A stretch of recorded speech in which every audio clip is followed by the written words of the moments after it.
Bonjour à tous. Eh bien, écoutez, je vous souhaite la bienvenue sur ce nouveau webinaire organisé par le département formation du moniteur.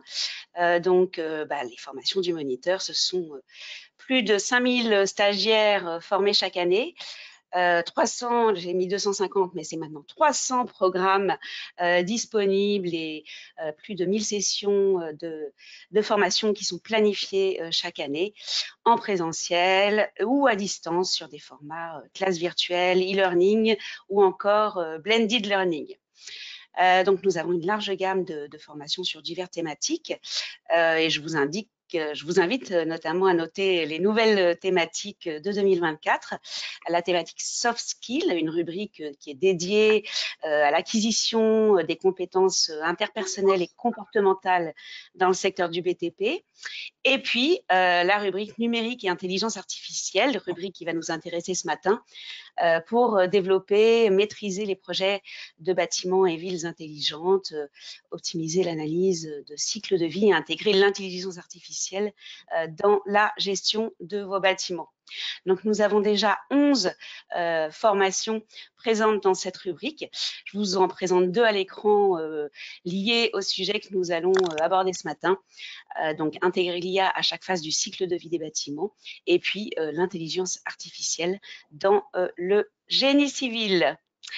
Nous sommes donc ce matin en compagnie de Raphaël Leclerc, donc, qui est directeur de la data au sein de la Socotec. Donc, la Socotec est une société leader de la durabilité du bâtiment et qui propose à ses clients et à ses partenaires des missions tout au long du cycle de vie du bâti afin d'en assurer à la fois la conformité, de prolonger leur durée de vie et puis d'améliorer leur performance technique, énergétique et environnementale.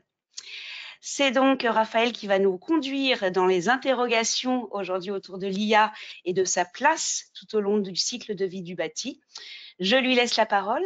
N'hésitez pas tout au long du webinaire à poser vos questions via le petit module point d'interrogation que vous devez avoir à l'écran et je lui relirai en fin d'intervention. Je vais lui donner la main sur la présentation afin qu'il puisse partager son support. Bon webinaire à tous et à tout à l'heure pour les questions. À vous, Raphaël. Merci pour l'introduction. Alors, est-ce qu'on voit le bon écran? C'est ça la question. Alors non, on voit votre bureau pour le moment et pas le PowerPoint. Voilà. On va passer sur un mode uniquement un écran, ce sera beaucoup plus simple. Et on est parti. Et c'est parti. Si vous pouvez vous mettre Si en ça veut bien, présentation. ça devrait arriver. Donc aujourd'hui, on va parler d'IA et de bâtiment. Volontairement, je vais laisser un peu plus de temps pour l'échange, le temps justement que mon PowerPoint arrive à la fin de la présentation qui va durer à peu près 35 minutes, ce qui nous laissera un petit peu de temps pour répondre à vos questions sur des idées de cas d'usage et des pratiques autour de l'IA qui peuvent être de deux ordres sur les outils que vous connaissez aujourd'hui bien, j'espère, comme les outils de ChatGPT, Bing, Copilot et consorts. Et puis aussi sur d'autres cas d'usage qui pourraient être des cas d'usage d'IA qu'on appelle analytique. On va définir tout ça ensemble.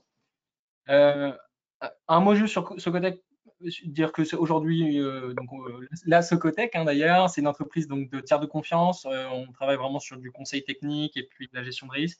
13 000 collaborateurs cette année, 1,3 milliard de chiffre d'affaires, 200 000 clients et 5 thématiques fortes. Et la Socotec, et c'est pour ça que j'interviens sur cette thématique, qui est une entreprise qui est évidemment connue, et son origine est là sur le secteur du bâtiment, d'où le fait qu'on travaille de plus en plus sur les sujets d'IA dans cette thématique.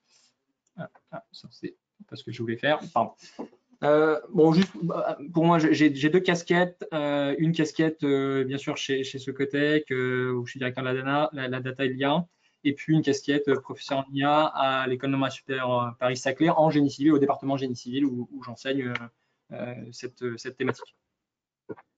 Alors, au programme, qu'est-ce qu'on va voir aujourd'hui? Déjà, on va parler d'une définition, parce que évidemment, l'IA, vous en entendez beaucoup parler, que ce soit à travers le prisme médiatique, même dans le monde de l'entreprise aussi, on voit beaucoup de sujets émerger, même au niveau des codir.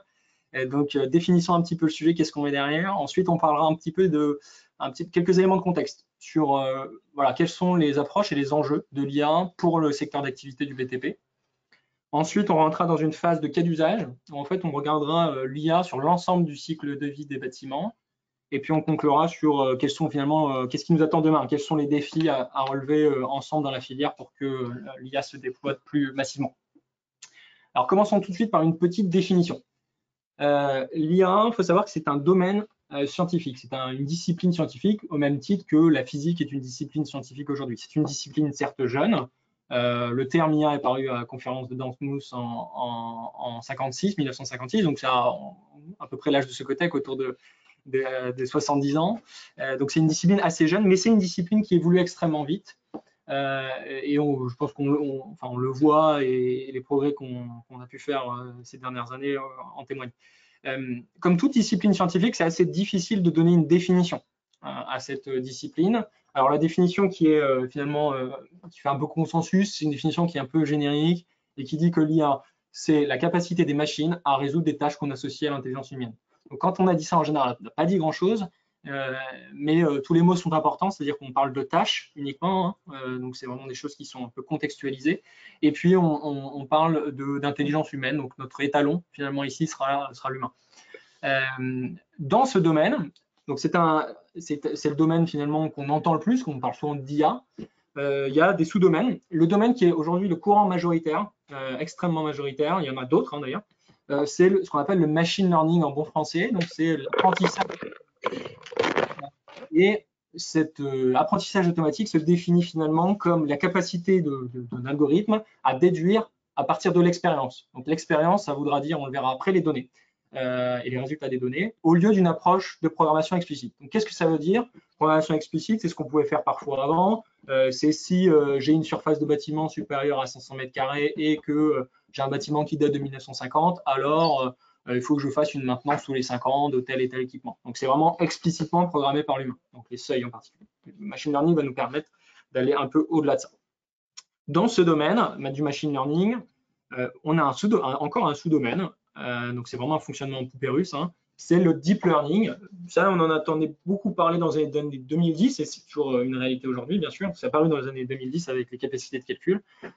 En gros, c'est du machine learning avec, si je simplifie hein, bien sûr, une approche par réseau de neurones avec des grands modèles. Donc là, on était dans une logique d'avoir le plus de paramètres possible.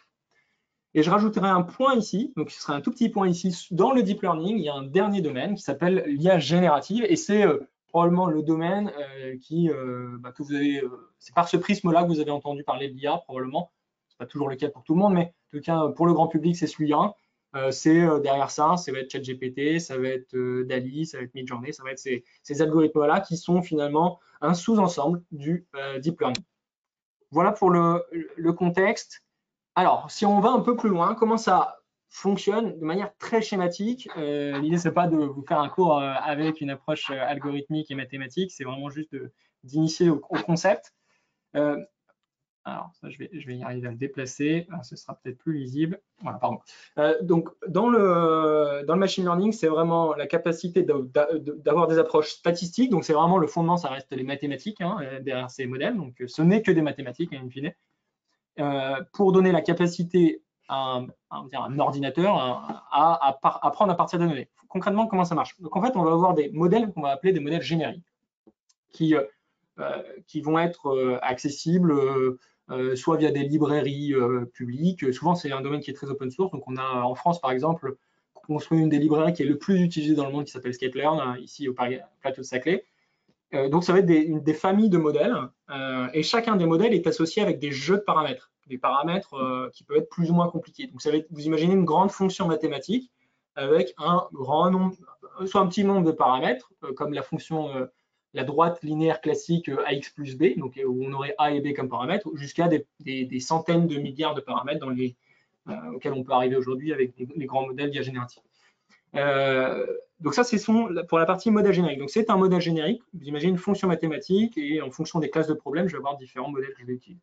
De l'autre côté, j'ai besoin absolument d'avoir des données.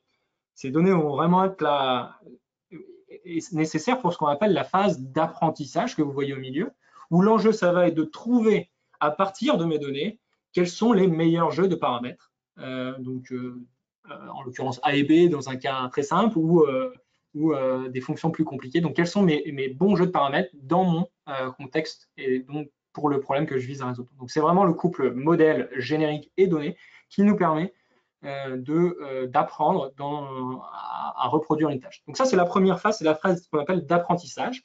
Et ensuite, on a une deuxième phase qui est la phase de prédiction. Donc là, je lui donne des données, on va dire plutôt historiques. Et là, sur la phase de prédiction, je vais avoir finalement une nouvelle donnée qui va arriver. Je vais essayer d'utiliser ma fonction mathématique qui a été apprise, donc avec les paramètres qui ont été appris par rapport à ma phase d'apprentissage, pour essayer de prédire du coup sur ces nouvelles données un résultat. Voilà, ça, c'est fondamentalement le fonctionnement du machine learning, de l'apprentissage. Un exemple pour l'illustrer très simple, et puis après on déroulera un petit peu. Admettons que j'ai envie d'apprendre à une machine à parler. C'est un exemple, on l'a tous les jours avec Siri. Donc ça, c'est mon problème. La solution, j'ai l'approche traditionnelle, donc on faisait avant l'approche machine learning ou intelligence artificielle. C'était laquelle? C'était, je vais définir toutes les règles de grammaire possibles et inimaginables. Donc avec toutes les règles, les chapeaux, comment ça s'écrit avec un X, etc. Je vais lui donner un grand corpus de vocabulaire et là, on va être plutôt dans un cadre de programmation explicite. C'est dès qu'il va voir qu'on ne respecte pas les règles qui ont été explicitement programmées, on va mettre une erreur. Dans le cas du machine learning, je vais essayer de mettre ça sur le côté. Voilà, je pense que c'est plus simple. Dans le cas du machine learning, je vais avoir, je vais définir mon modèle générique, qui peut être plutôt compliqué pour le langage, pour apprendre à parler en tout cas. Et je vais lui donner un grand nombre d'exemples. Je vais lui donner des textes de Molière, des textes de Shakespeare, etc. Et je vais entraîner les paramètres de sorte à avoir cette capacité de parler. Voilà. Donc finalement, c'est ça la différence fondamentale, c'est qu'on a un modèle mathématique, un jeu de données très complet pour pouvoir avoir cette phase d'apprentissage, puis après cette phase de prédiction qui nous intéresse. Voilà pour le cadre de définition de la terminologie sur l'IA. Quelques éléments de contexte relatifs maintenant à notre secteur d'activité, le BTP. Alors, le secteur du bâtiment, quelles sont ses caractéristiques, on va dire sous un prisme d'IA? Ce qui m'intéresse en particulier, c'est de regarder le chiffre de gauche. Donc, c'est une étude de McKinsey qui peut être critiquable, bien sûr, sur la méthodologie en tout cas, mais bon, je pense que d'autres études corroborent ça. C'est la productivité du BTP. Il faut savoir que contrairement c'est le seul secteur d'activité quasiment qui a vu sa productivité stagner depuis les années plus après-guerre dans les pays occidentaux. Là, c'est aux USA en particulier. Avec même une diminution depuis les années 70 de la productivité. Donc ça, quand on compare à d'autres secteurs d'activité comme la logistique, l'industrie, etc., on voit vraiment des différences fondamentales. Ça s'explique par plusieurs vagues technologiques et de process, et que ces secteurs ont plus bénéficié, par exemple, des phases de robotisation, d'automatisation, puis certains ont embrassé aussi les premières vagues d'IA avec le deep learning également, qui a permis d'obtenir des gains de productivité. Donc ça, c'est le premier élément de contexte, c'est qu'on a un secteur aujourd'hui qui a une productivité qui stagne, et en plus cette année particulièrement qui est quand même exposé à des sujets d'une crise sur le monde du CAPEX, le monde de l'investissement, avec les taux d'intérêt, puis les coûts de matériaux de l'autre côté. Donc c'est évidemment un appel à l'innovation, à transformer nos pratiques pour faire en sorte de faire mieux avec moins. C'est fondamentalement l'enjeu. Le deuxième point singulier, enfin important en tout cas, c'est que c'est un des poids lourds de notre économie à l'échelle mondiale. C'est 7% du PIB, donc c'est colossal.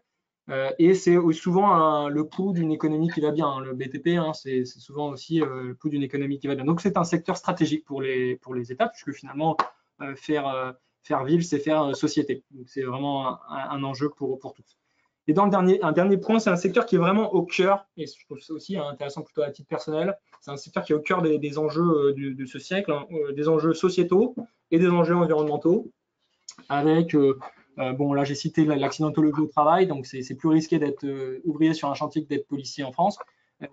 On a 56 pour 1000 accidents de travail, donc c'est vraiment un sujet sur lequel le secteur doit travailler également, et l'IA pourra probablement participer à ça.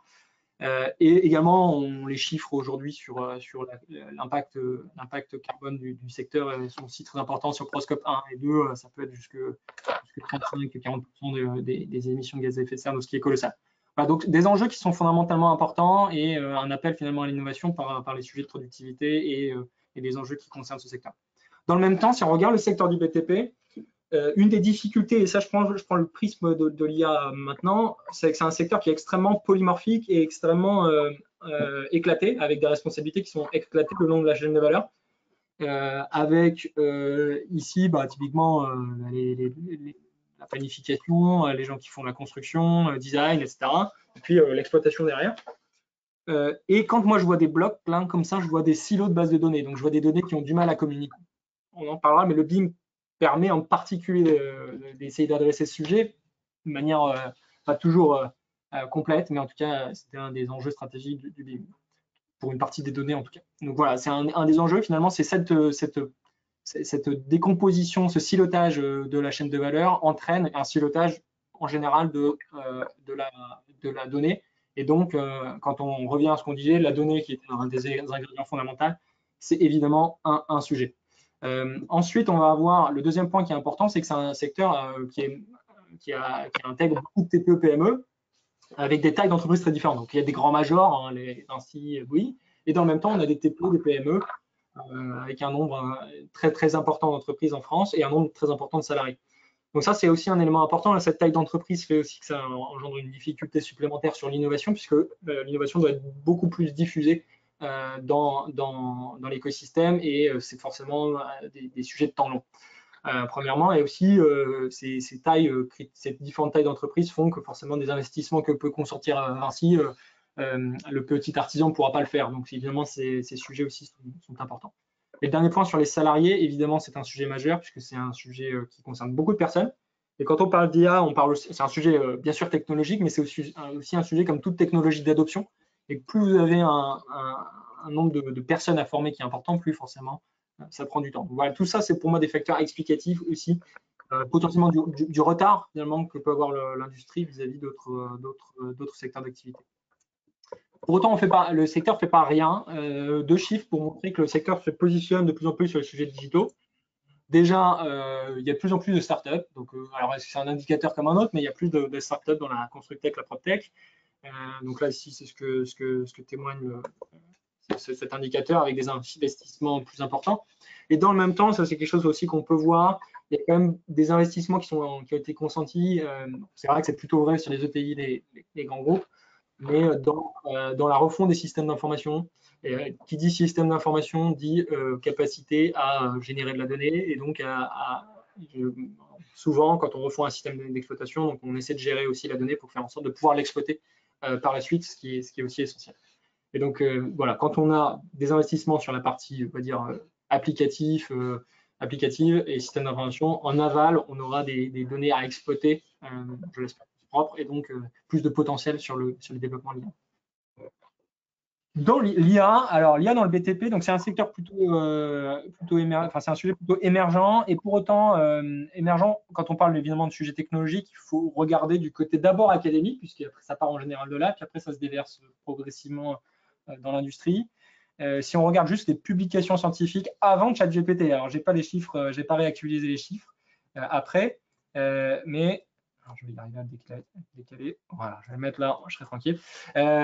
Avant ChatGPT, parce que là, je pense qu'il y aurait encore une augmentation significative. Déjà, avant ChatGPT, on avait une augmentation de à peu près x7 des publications scientifiques. Donc, ça veut dire que dans les écosystèmes de recherche, c'est un sujet qui est important. Donc, ce qui veut dire que ça va progressivement arriver. Ça, c'est le premier point. Le deuxième point, c'est qu'il y a de plus en plus de réflexions qui peuvent être conduites à différents niveaux. Donc, Vinci à Léonard, sur lequel ils ont des programmes d'IA. Ils accompagnent en incubateur, ils accompagnent des profils internes ou externes d'ailleurs sur ces sujets. Bouygues Travaux Publics a le TP Lab, où ils travaillent sur les sujets data IA. Nous, je suis de ce côté qu'on a un data IA hub, où on se positionne sur ces sujets. Et puis, ça c'est sur les acteurs existants. Et puis, on a aussi, ce qui est intéressant aussi, c'est qu'il y a des nouveaux entrants qui arrivent sur le marché avec cette capacité à du coup intégrer directement l'IA dans leur process opérationnel. Donc c'est le cas de la compagnie de Google, de notre ami Elon Musk, The Boring Company, qui vise à révolutionner, entre guillemets, en tout cas à transformer la pratique sur les tunneliers. Et puis également, alors aux États-Unis, Catera, alors qui connaît des hauts et des bas, mais qui était intéressant parce qu'il avait cette volonté de travailler quasiment sur l'ensemble de la chaîne de valeur, donc être un acteur plus intégré, avec une pseudo-personnalisation qui était permise par l'IA pour basculer davantage sur un monde semi-industriel. Et enfin, un dernier point, quand on parle d'IA, alors l'IA n'est pas le BIM, je peux avoir cette réflexion même en interne, ça peut arriver, hein. L'IA vraiment et le BIM sont des sujets différents, mais pour autant, ce sont des sujets très complémentaires. Du point de vue de l'IA, qu'est-ce que c'est que le BIM? Le BIM, c'est une source de données pour l'IA. C'est une source de données qui est évidemment intéressante parce qu'elle est plutôt. Donc, il y a des processus d'interopérabilité à travers les standards comme le standard IFC, ce qui permet d'échanger plus facilement la donnée entre les différents acteurs de la chaîne de valeur, ce qui est un point important. C'est aussi un processus collaboratif et finalement, c'est un processus infini au sens de le BIM, c'est plutôt c'est plutôt un processus qu'un livrable, hein. C'est vraiment comment je vais pouvoir nourrir cette maquette tout au long du processus, tout au long de la vie de mon ouvrage. Donc c'est en ça que c'est aussi intéressant, parce que ça permet de collecter la donnée finalement en temps réel. Et puis on voit voilà, que c'est quelque chose, progressivement ça arrive. Alors les chiffres sont issus d'un sondage, en termes d'utilisation. Ce n'est pas le pourcentage de projets qui sont faits en BIM, on le saurait, c'est bien moins que ça, mais en tout cas, voilà, on voit qu'il y a de plus en plus d'entreprises qui utilisent le BIM à différents niveaux, hein. Ça peut être simplement voilà, de pousser un petit peu de données dedans, ou alors concrètement de définir et d'animer les maquettes. Dernier point qui est extrêmement important, puisque quand on parle d'IA, on parle évidemment de données, et là on peut faire un petit cocorico en France, hein. La France avait plutôt un retard sur le sujet de ce qu'on appelle l'open data, c'est-à-dire la mise à disposition des données ouvertes. Un retard qu'elle a, le gouvernement et puis les instances étatiques ont assez vite comblé, puisque cette année la France a été classée deuxième pays mondial en termes d'open data.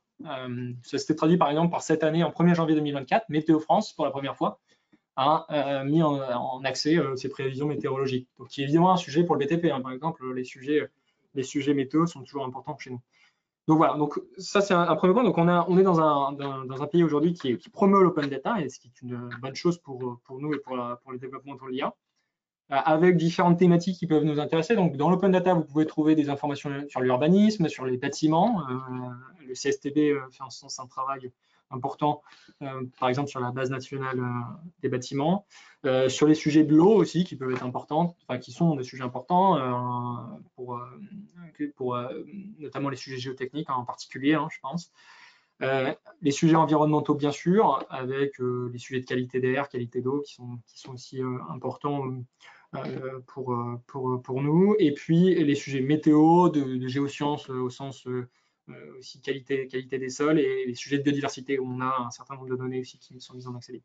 Donc toutes ces données finalement sont accessibles, exploitables, pas toujours parfaites, hein, c'est normal, ça nécessite souvent des petits traitements et des nettoyages, mais en tout cas, elles ont le mérite d'exister, ce qui est déjà quelque chose de très intéressant. Donc ça aussi, c'est un point important, c'est que quand on considère le sujet des données pour l'IA, il ne faut pas juste regarder les données de l'entreprise, il faut aussi s'ouvrir sur les écosystèmes. Donc les données que peut avoir mon partenaire, mon fournisseur, mais ça peut être aussi les données qui sont disponibles dans l'open data. Voilà, donc ça c'est pour le contexte. Rentrons maintenant un petit peu plus sur des exemples de cas d'usage. Donc évidemment, dans le cadre de cette intervention webinaire, on ne rentre pas trop dans le détail.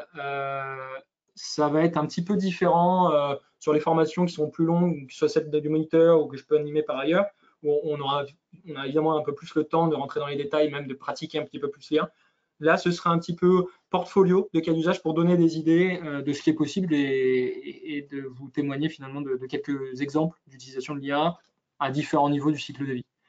Donc, quand on parle de cycle de vie du bâtiment, alors ça peut se redécomposer, il y a plusieurs phasages, mais si on schématise un petit peu volontairement, donc on a les phases de conception, construction, exploitation, revalorisation.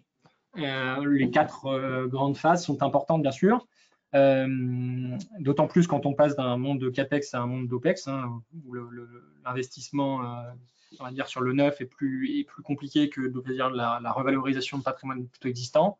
Et donc ça, c'est évidemment important aussi de conscientiser cette bascule en ce moment, en tout cas sur ces sujets. D'un point de vue conception, quelles sont les grandes typologies de cas d'usage qu'on peut retenir? Il y en a plein d'autres, hein. bien sûr, on va avoir tout ce qui va être autour du concept design. Ça va être créer des enveloppes de bâtiments. Je vais juste désactiver mes notifications peut-être.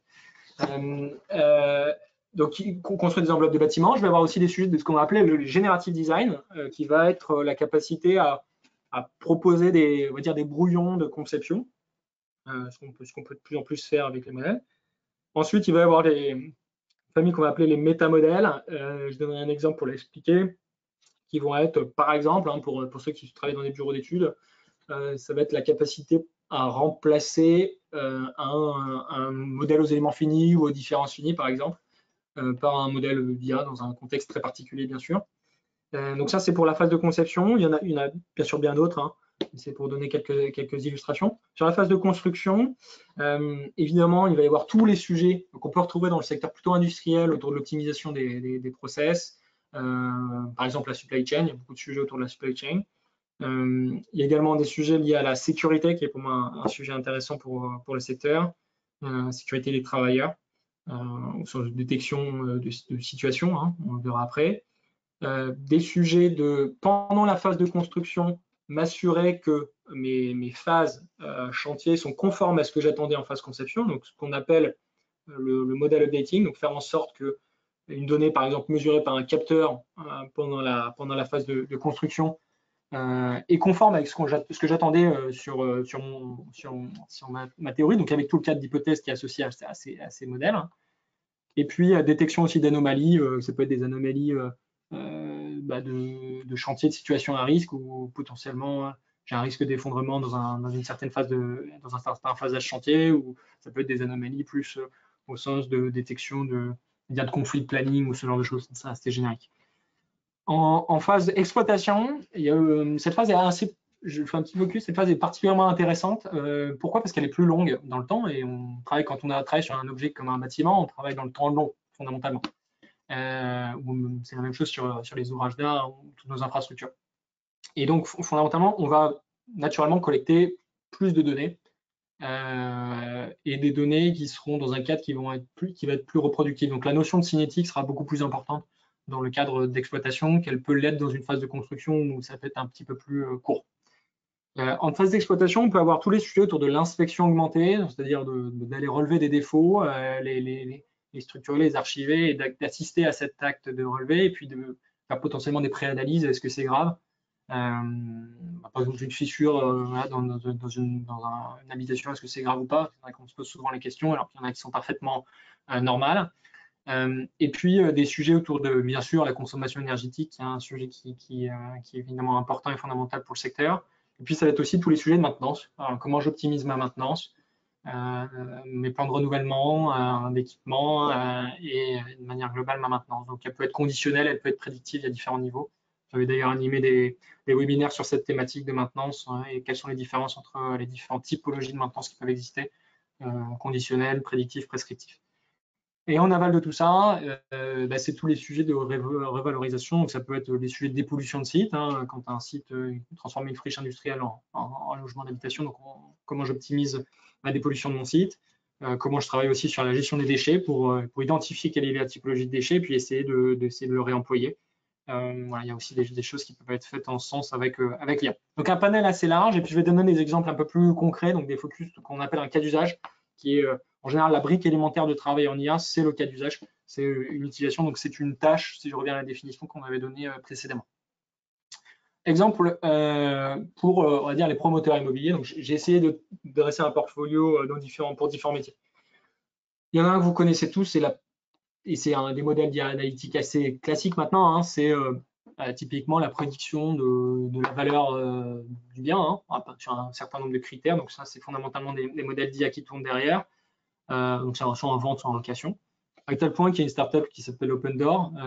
On lui rentre un certain nombre de paramètres, on prend des photos et puis on peut le vendre le bien en moins de 5 minutes. Donc c'est vraiment poussé à l'extrême cette logique et de se dire la confiance aussi qu'ils peuvent avoir dans leur modèle. Un autre cas d'usage aussi qui est intéressant pour les promoteurs, ça va être ce qu'on appelle les dents creuses. Je pense que ça parlera à la filière, donc je n'ai pas forcément besoin de l'expliciter, mais c'est ce qu'on voit typiquement sur la photo. Donc j'ai deux R+5 ou R+3, R+5 qui sont avoisinants et j'ai un pavillon entre les deux. c'est une opportunité de pouvoir densifier la ville, puisque ce sera probablement possible au PLU. Donc c'est cette identification, dire semi-automatique de dents creuses peut se faire sur des images satellites, par exemple. Donc ça, c'est évidemment intéressant pour identifier des opportunités. Alors, pour les architectes, là, il y a beaucoup de, il y a plusieurs niveaux, hein, évidemment, dans la vie d'architecture, mais je sais qu'il y a certains grands cabinets d'architecture qui utilisent ça pour faire la phase d'idéation, on va dire. Donc, il y a des algos comme DALL-E, Midjourney. J'avais fait le même webinaire il y a 1 an et demi, donc c'était beaucoup moins connu, hein, ces algos à l'époque. Maintenant, je pense que vous les connaissez. Donc, le fonctionnement est assez simple. On parle en langage naturel, ce qu'on appelle un prompt. Il y a plein de techniques d'optimisation. Ça, on en parle un peu plus dans les formations.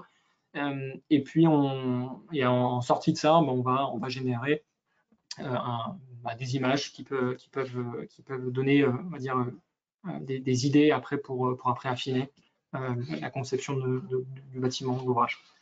Voilà, donc ça, c'est assez intéressant. Il y a beaucoup de techniques pour améliorer ça. Donc, ce qu'on appelle pompeusement le prompt engineering, où il y a un certain nombre d'ingrédients finalement qui sont intéressants pour obtenir des bonnes images et des qualités d'images intéressantes pour pouvoir après présenter ça. Et puis, après, une fois que j'en ai obtenu une, pour ceux qui ont peut-être testé ça, si je rejoue le même prompt, il y a des chances que j'ai quelque chose de différent, puisque les modèles qu'on utilise à travers ça sont des modèles d'IA génératifs, donc ce sont des modèles qu'on appelle stochastiques, donc c'est-à-dire qu'ils ne vont pas, pour une même entrée, pas forcément me sortir la même sortie. Et donc, il y a des techniques aussi pour, après, une fois que j'ai une première version qui m'intéresse, comment je la conserve, et je vais faire des variations assez fines autour d'elle. Par exemple, si j'avais cette version-là et que je voudrais rajouter peut-être des ouvertures dans des fenêtres dans un endroit très spécifique, je pourrais le faire sans avoir totalement perdu le fil. Pour ceux qui ont testé, je pense qu'ils savent de quoi je parle. Un autre exemple, alors ça, je me suis amusé à le tester, donc c'est qu'ils sont capables de prendre des éléments. Donc, ces modèles sont multimodaux, c'est-à-dire qu'en entrée, ils prennent bien sûr des prompts, donc du texte, et ils peuvent prendre aussi des images. Donc là, je lui donne à la fois une image et puis une description de ce que je veux. Alors, elle n'est pas très bonne, hein, cette description. Je lui dis juste que je veux une villa style espagnol avec des toits en pente. Et donc là, il va me proposer assez vite, en quelques secondes, des propositions qui seront contextualisées sur mon image d'implantation de l'habitation. Ça peut être intéressant en première approche. Hein, s'agit pas forcément. Évidemment, derrière ça, et fondamentalement, j'insiste toujours là-dessus, à ce stade, en tout cas, il ne faut pas percevoir ces outils comme quelque chose qui serait clé en main. Hein. À la fin, il y a toujours le travail de l'architecte déjà en amont pour définir le besoin et de signaler le prompt, bien sûr. C'est important. Comprendre le besoin du client et le transposer dans un prompt, c'est évidemment déjà un métier en soi. Et puis le deuxième, ça va être ça, ce sont uniquement que des brouillons en général. Hein, et donc après, ça se raffine parce que on voit que c'est pas totalement parfait. Ça respectera pas les règles d'urbanisme. Il y a plein d'éléments qui sont évidemment problématiques. Donc ça, c'est ce que je qualifierais de concept design. Un autre exemple que je trouvais intéressant et qui est assez ancien finalement, fondamentalement assez ancien d'un point de vue technologique, qui n'est pas sur les modèles typés Midjourney ou DALL-E, c'est ce que a pu faire la filiale de Google, Sidewalk Lab. Donc, il faut savoir qu'ils avaient travaillé à l'origine ils avaient fait grand bruit à l'époque, sur un quartier à Toronto, un quartier qui aurait été uniquement généré par leur IA. Ça ne s'est pas fait, pas fondamentalement pour des raisons technologiques, mais plutôt pour des raisons d'adoption et des raisons citoyennes, qui sont potentiellement tout à fait légitimes. Puisque voilà, la démarche était d'aller très très loin après dans ce quartier Smart City, hein, c'était vraiment une Smart City. Donc là, ils ont un peu pivoté, et donc ils ont transformé finalement ce développement en un algorithme, enfin même une solution logicielle, qui a été testée sur un projet à Wembley, à Londres, où voilà, c'est le contexte du projet qui est très délimité, hein, donc c'est un projet avec plusieurs unités d'habitation. Et l'enjeu, c'était de mettre en compétition donc les urbanistes avec le modèle de Sidewalk Labs. Donc, qu'est-ce qui était fait fondamentalement? Donc, ils avaient listé 6 critères, les mêmes des deux côtés, bien sûr, et ils avaient laissé plusieurs mois de travail à l'équipe d'urbanistes pour proposer une version, plusieurs versions d'ailleurs, une ou plusieurs versions, d'enveloppe bâtimentaire, d'enveloppe dans ce bâtiment. Sur ces 7 critères, ils ont eu ces résultats, et puis ils avaient testé, du coup, en parallèle, ils ont testé, à la fin, ils ont plutôt testé, du coup, le modèle de Sidewalk Labs. qui génère également des enveloppes. Et ce qui s'est passé, c'est que sur l'ensemble des critères, le modèle a été meilleur que du coup le travail urbanistique par les urbanistes. Donc voilà, on a un exemple concret d'utilisation, finalement, comment l'IA peut être assez comparable en termes de performance à ce que peut faire l'homme, dans ce cas-là un peu meilleur. Et après, il faut bien sûr, il n'y a pas que ça hein, dans ce que peut faire l'urbaniste. Donc il y a tout un travail en aval et en amont qui sera nécessaire. Ici, typiquement, voilà, on voit un exemple. Les deux exemples que je donne là, sur l'architecte et l'urbaniste, c'est pour moi des éléments qui témoignent des futures évolutions. On n'y est pas encore, mais voilà, il va y avoir probablement des early adopters, mais qui pourront arriver sur ces métiers où fondamentalement le travail sera beaucoup de définir quels seront les critères les plus importants avec le client et après d'interagir avec des systèmes d'IA pour définir les brouillons et puis après réaffiner tout ça, puisque après il faut se confronter à d'autres règles qui seront importantes. D'un point de vue faisabilité technique, d'un point de vue procédé constructif, d'un point de vue faisabilité réglementaire, c'est évidemment important. Voilà un exemple d'utilisation pour l'urbanisme. Troisième exemple, plutôt typé bureau d'études. Alors, je réexplique un petit peu comment fonctionne le concept du métamodèle. Donc, j'ai un ouvrage qui est une réalité. Donc, j'ai un modèle aux éléments finis ou un ensemble de modèles aux éléments finis, en tout cas, en l'occurrence un seul. Et l'enjeu, c'est de le remplacer par une fonction on va dire, mathématique. Pourquoi? Pour aller plus vite et pour pouvoir générer, on va dire, un plus grand nombre d'échantillons. Moi, c'était ce que j'ai pu faire au Canada, à Montréal, où j'avais travaillé sur des barrages. Là, l'enjeu, c'était un enjeu plutôt en exploitation. Je fais une petite parenthèse. Et là, l'enjeu, c'était, vous avez un contexte de crue, c'est-à-dire que voilà, l'eau en amont du barrage augmente. Fondamentalement, ça peut être assez rapidement et on n'a pas toujours le temps d'attendre le résultat d'un modèle pour décider si j'ouvre ou pas l'évacuateur de crue. Donc, on a besoin de décisions rapides et sur des modèles aux éléments finis très compliqués, non linéaires, à différents niveaux dynamiques, il faudrait attendre. Là, en l'occurrence, il aurait fallu attendre plusieurs jours. Donc, ce n'est pas possible. Donc, on a besoin d'avoir ces modèles pour prendre des décisions plus instantanées. Bon, c'est un cas d'utilisation qui est différent de celui que j'avais en tête pour la conception. Avec un exemple ici qui avait été fait en Caroline du Sud par un bureau d'études là-bas. Ils avaient pris en fait, donc ils avaient une problématique, c'était en early design. Hein. Ça, on n'est pas sur du detail design, on est plutôt en early design. Encore une fois, plutôt en logique brouillon. Encore une fois, ils avaient besoin d'estimer la performance de conception vis-à-vis de l'aléa sismique, qui est toujours un peu compliqué. En France, on a peut-être moins explosé que dans d'autres pays, mais toujours un peu compliqué. Et donc, il s'était fixé du coup 17 paramètres clés et qui venaient finalement de variantes qu'ils pouvaient faire. Donc, en fait, ils travaillaient essentiellement sur de l'immeuble d'habitation. Ils se sont aperçus qu'ils avaient finalement à la fin une bibliothèque de modèles aux éléments finis ou même de conception parfois analytique de ces immeubles. En l'occurrence, c'était modèle aux éléments finis qui existait. Donc là, ils en avaient 720, ce qui commence à être assez significatif, sur une typologie qui était assez restreinte. Et c'est ça qui est aussi important à prendre en compte. Hein. Ça ne marcherait pas si je fais de l'immeuble moyenne hauteur, de l'IGH et en même temps du pavillon. Non, ça ne marcherait pas. Mais là, pour une typologie assez restreinte, ça marchait assez bien. Donc c'est très précis, c'est des immeubles de bureaux de moyenne hauteur en béton à topologie variable, dans une région aussi qui est assez homogène. Donc ils ont pu exploiter ça pour pouvoir, là aujourd'hui, comment ils s'en servent? Donc ils donnent les 17 paramètres clés qui vont être typiquement les largeurs, les poutres, les dimensions principales des bâtiments, les hauteurs, etc. D'autres paramètres bien sûr.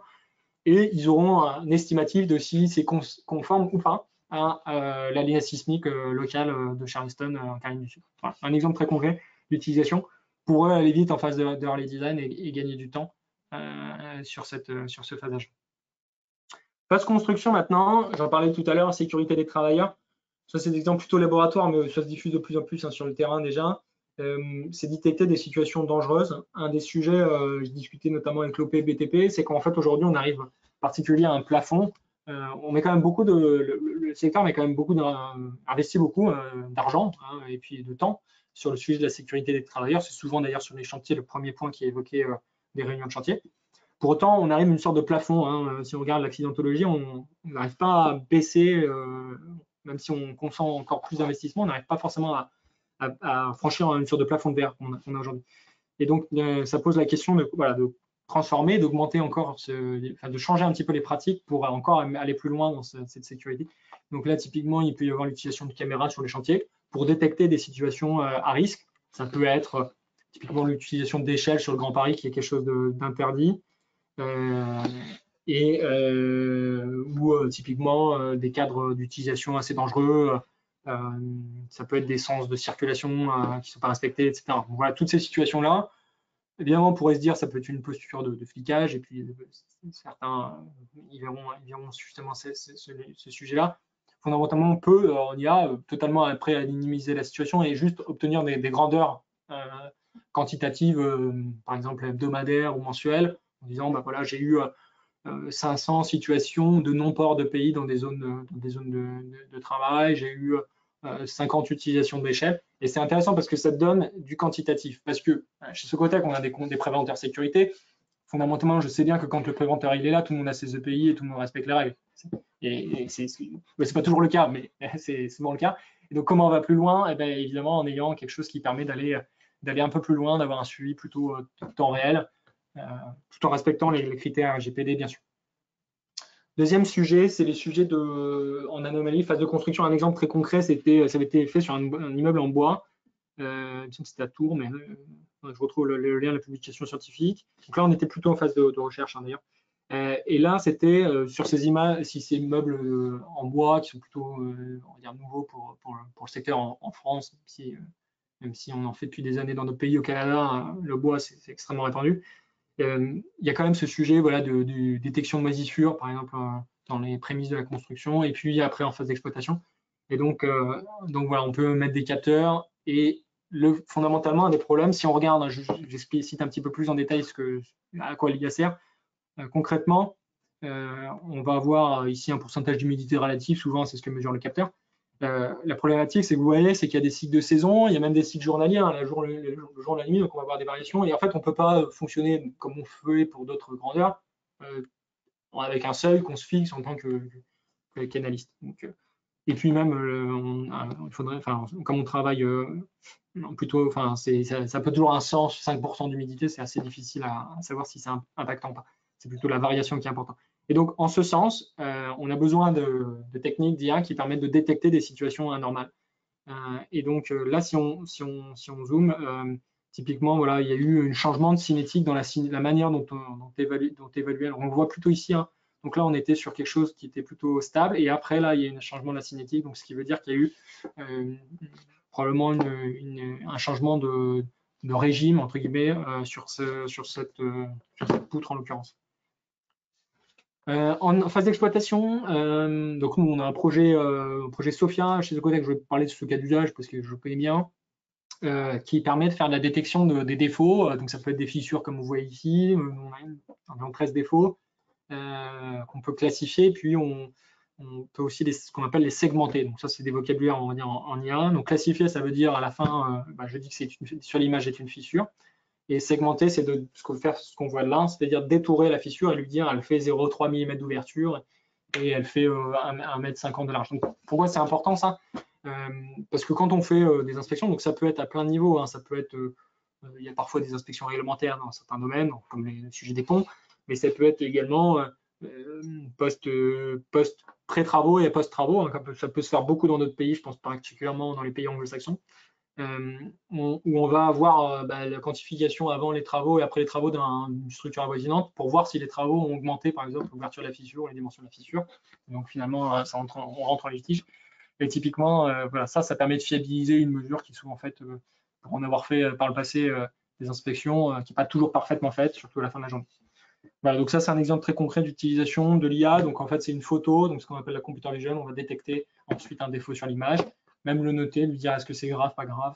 Voilà, c'est tout à fait faisable. Deuxième exemple, donc ça, c'est un exemple de consommation énergétique. Il y a beaucoup de sujets autour de la consommation énergétique. C'est un sujet parmi d'autres. Un des enjeux, c'est d'être en capacité d'essayer de prédire les consommations. Pourquoi? Pour notamment essayer d'être conforme à la réglementation, hein, qui est en la matière assez incitante, voire contraignante. On a besoin justement de baisser ses consommations. Donc ça, c'est le premier enjeu, donc réglementaire. Et le deuxième enjeu, il est aussi financier, c'est-à-dire que si je suis capable de prédire, après, je vais pouvoir essayer de voir un peu mon enveloppe de coûts sur l'année et essayer de travailler après ça avec mes utilisateurs pour faire en sorte de faire mieux que ce que l'algorithme prédisait, donc faire mieux que l'historique. Là, c'était un cas qui avait été fait sur une bibliothèque où ils essaient de prédire. Donc là, c'est à l'échelle même horaire, la consommation du bâtiment. Ça, ils s'en servent aussi comme détecteur d'anomalies pour voir si une journée était particulièrement plus consommatrice qu'une autre, ce qui est aussi toujours intéressant.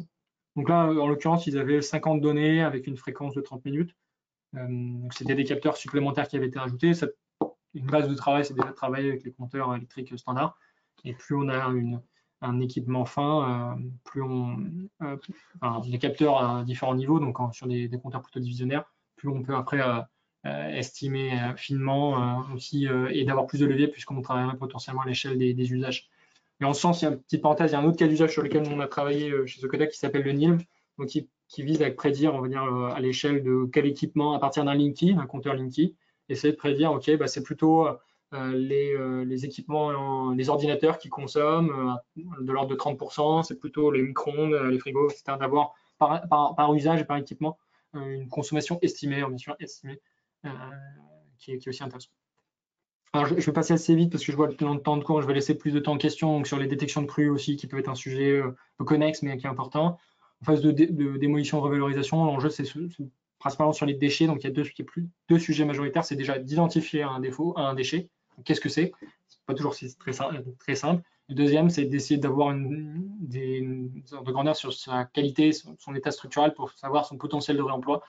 Et donc, l'IA peut participer à ça. Donc, là, ici, en complément d'un test qui a été réalisé donc, sur des spectrogrammes, des analyses spectrales. En termes de défis, qu'est-ce qui est devant nous sur les sujets d'IA? Évidemment, il y a le sujet des données, vous l'avez compris, c'est pour moi un sujet fondamental. Nous, on est plutôt dans le monde du small data, au sens de, si on se compare avec ce que peut faire le monde du web, par exemple, je prends Facebook ou Google.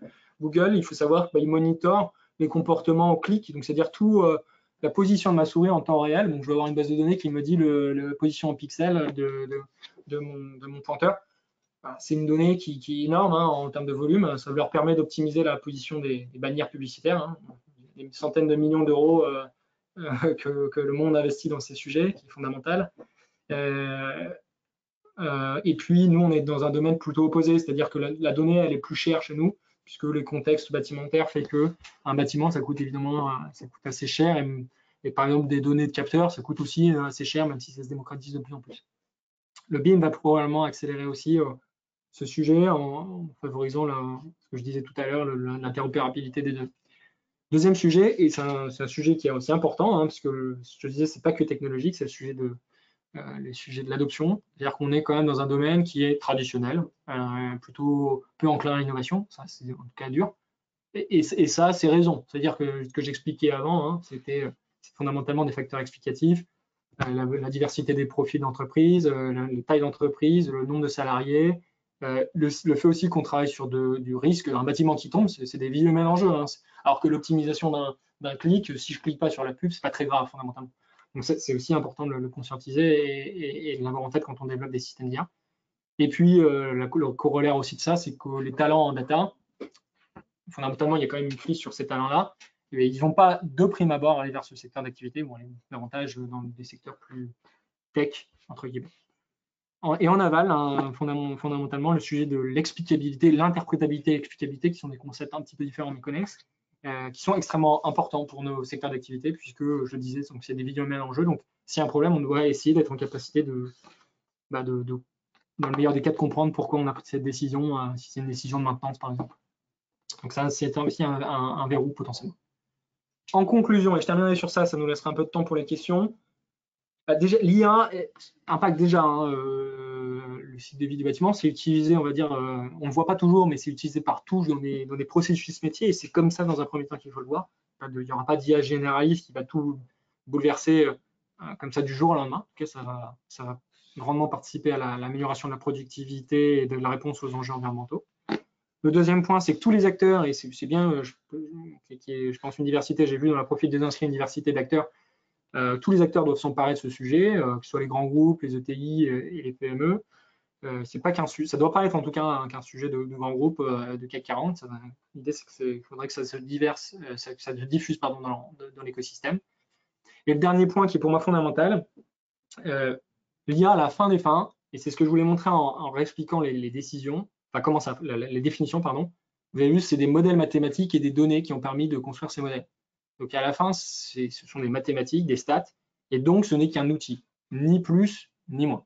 Il ne faut pas voir l'IA comme quelque chose qui fondamentalement reproduit, enfin qui est capable, en tout cas à ce stade, de concurrencer l'intelligence humaine dans toute sa diversité et complexité. Voilà, j'en ai fini pour ce temps de présentation un peu plus long que ce que j'avais prévu. Je serai vraiment voilà, disponible pour vos questions si vous en avez. Merci beaucoup Raphaël. Effectivement, un peu plus de temps que prévu, mais voilà, c'est difficile de faire une synthèse de tout ça tellement les sujets sont nombreux, parfois complexes. Mais voilà, je pense que vous avez fait une très belle démonstration de toutes les opportunités offertes par l'intelligence artificielle dans le bâtiment. Je vais vous poser 2 questions qui, je pense, sont importantes par rapport aux propos que vous avez tenus. On peut peut-être évoquer le sujet critique de la propriété intellectuelle des data, qui nourrissent les systèmes. Hein, on a vu les scandales chez Zoom avec leurs utilisateurs, chez ChatGPT avec le Times, etc. On sait que les datas qui sont nourricières du BTP sont les normes, qui sont des datas a priori non libres, les conceptions architecturales non libres également, les rapports d'expertise et de contrôle technique, etc. Donc, dans ce type de cas, comment est-ce que l'IA peut fonctionner sur ce type de données? C'est une excellente question, le sujet de propriété des données, et j'aurai pas toutes les réponses malheureusement, parce que c'est un sujet qui est encore même un sujet de débat. Bien sûr. L'avantage, c'est qu'il y a un cadre qui est en train de se construire à l'échelle européenne. C'est-à-dire que vous avez, alors je ne sais pas si vous en avez entendu parler, donc il y a l'IA Act qui a été promulgué, hein, donc Oui. l'Union européenne a légiféré sur le sujet de l'IA pour poser des garde-fous, et qui va être totalement finalisé probablement cette année, au premier semestre. Et il y a son jumeau, son frère, on va dire, le Data Act, qui vise justement à essayer de définir un petit peu mieux la propriété des données, avec comme filigrane, comme idée conductrice derrière ce Data Act, faire en sorte que la donnée circule, premièrement, et deuxièmement, que les producteurs de données soient aussi rétribués pour mettre à disposition leurs données. Donc, c'est donner aussi un cadre vis-à-vis de ça. Un exemple très concret, ce cadre forcera les fournisseurs de capteurs, dans les bâtiments, il y en a quand même de plus en plus, à mettre à disposition leurs données sous des modalités qui sont toujours à définir, alors ça c'est l'Europe, hein, à mettre à disposition d'entreprises tierces s'il y a l'accord du gestionnaire de l'ouvrage. Donc ça facilitera, donc le cadre, la posture sera forcément celle-ci, c'est qu'on devra justifier qu'on ne peut pas mettre à disposition de données. Donc ce qui va être assez difficile.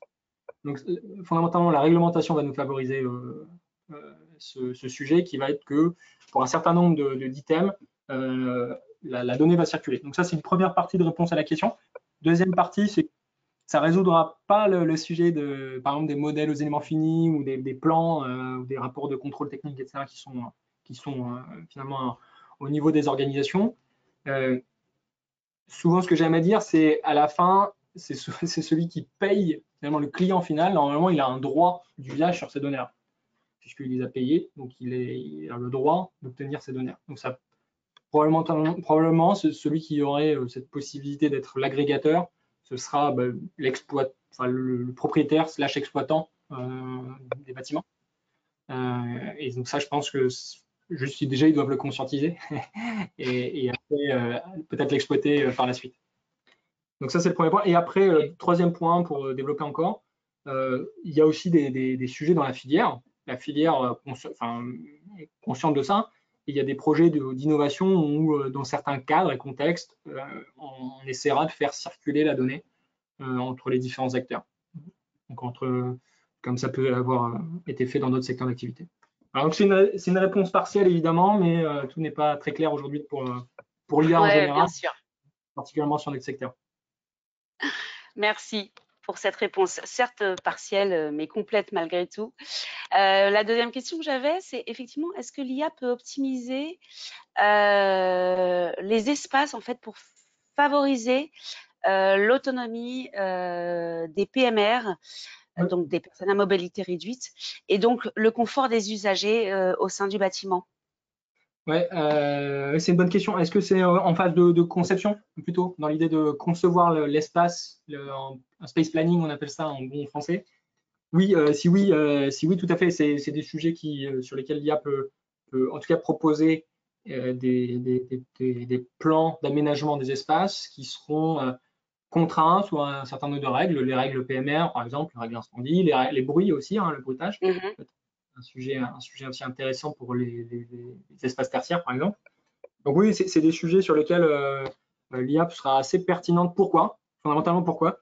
Parce que elle a cette capacité de générer beaucoup, comme on le voyait sur l'exemple de Google, hein, le Sidewalk Labs, de générer beaucoup de simulations. Dans l'exemple de la ville où on construisait des enveloppes de bâtiments, donc ça c'était à l'échelle du quartier, mais la question, finalement, c'est la même question, mais à l'échelle plutôt d'un bâtiment. Euh, mais en fait, ce qu'on ne le voyait pas, je n'ai pas donné le chiffre, mais ça avait généré plus de 10 000 simulations. Vous imaginez qu'un humain, un urbaniste, il ne peut pas générer ces 10 000, et peut-être même, je pense qu'à la fin, on n'aurait même pas les idées pour générer des variantes, parce qu'on aurait presque fait le tour. Donc lui, il est assez bon dans cet exercice de générer des simulations. Et puis après, si on lui met des critères objectifs, donc pour le PMR, l'avantage, c'est que c'est objectif, puisque c'est des critères qui sont plutôt réglementaire, en tout cas pour partie. Et donc, il aura la capacité, après, sur avoir généré peut-être 5000 échantillons, de les classer dans l'ordre des meilleurs au moins bons. Donc, les scorer, on appelle ça en data. Et donc, c'est fondamentalement aussi un sujet sur lequel l'IA pourrait être très intéressante. Et alors pour terminer, effectivement, vous venez de parler effectivement de scoring. Ouais. À votre avis, à quelle étape du cycle de vie du bâtiment l'IA a le plus de potentiel selon vous? Parce que bon, il y a la conception, la réalisation, puis ensuite il y a la gestion technique des bâtiments pour Ouais. améliorer l'efficacité énergétique, etc. Donc voilà, quelle est votre vision sur le potentiel de l'IA en fonction du cycle? C'est une excellente question. En fonction non, j'allais dire que ça dépendra de. C'est une question assez difficile à répondre, mais je dirais quand même fondamentalement la phase d'exploitation. C'est un petit peu ce que je disais un peu en filigrane dans ma présentation. Je l'explique simplement par le fait que c'est une phase qui s'inscrit dans le temps long et donc qui nous offre, en tant qu'exploitant et utilisateur de ces bâtiments, davantage de données. Donc, au ce sens, ça permettrait davantage d'optimisation avec plein de sujets, hein. Ça peut être le sujet de performance énergétique, performance de la maintenance, de la sécurité. Alors, on voit, il y a quand même encore aujourd'hui en France des sujets sur des immeubles qui tombent, hein. Donc, c'est Bien un sûr. sujet Mm. fondamental derrière nous. C'est un sujet qu'on doit toujours garder dans le viseur. Mais voilà, c'est pour ces raisons-là, plus pour les sujets de données, que cette thématique, ce phasage, pardon, est pour moi peut-être celui qui a le plus de potentiel. Bon. Eh bien, écoutez, il est midi une, nous sommes pile poil dans le timing. Je tiens vraiment à vous remercier encore, Raphaël, pour cette intervention, pour cette synthèse, de nous accompagner au travers des différentes formations sur l'intelligence artificielle que nous diffusons via le moniteur. Et voilà, je vous souhaite à tous qui nous avez suivis, et vous êtes nombreux, un très bon appétit. Et je vous donne rendez-vous très prochainement pour un prochain webinaire Merci à par le tous. département formation Le Moniteur. Merci Raphaël, à très vite. Au revoir à tous.